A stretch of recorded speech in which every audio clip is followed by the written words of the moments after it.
समजा रोडवर ॲक्सिडेंट झाला तर लोक का बरं मदत करत नाही? तर याच्यामागं असं कारण आहे की समजा रोडवर ॲक्सिडेंट झाला तर पोलीस केस मागं लागू शकते, तसेच पंचनामा करणे किंवा पेशंटला ॲडमिट केलं तर त्याचं मेडिकल बिल भरलं पाहिजे किंवा अदर काही त्या लिगॅलिटीज आहेत त्या पूर्ण करायच्या.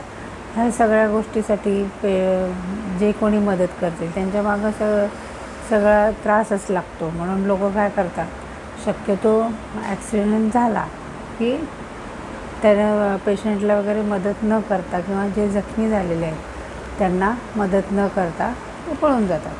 परंतु Ramanand Katara versus union of India ही एक केस आहे आणि अशा बऱ्याच केसेस आहेत की AIR 1989 आणि सुप्रीम कोर्ट 2039 असा हा त्याचा नंबर आहे.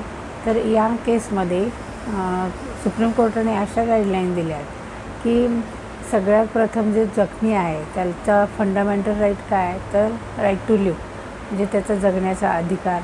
आणि ह्या कॉम्प्लिकेटेड त्या लिगॅलिटीज आहेत ह्या सगळ्या पूर्ण न करता डॉक्टरलासुद्धा त्यांनी प्रोटेक्शन दिलेलं आहे की जास्तीत जास्त प्रयत्न किंवा मोस्ट इम्पॉर्टन्स जखमीला बरं करणं ह्याच्यासाठी दिल्या पाहिजेत.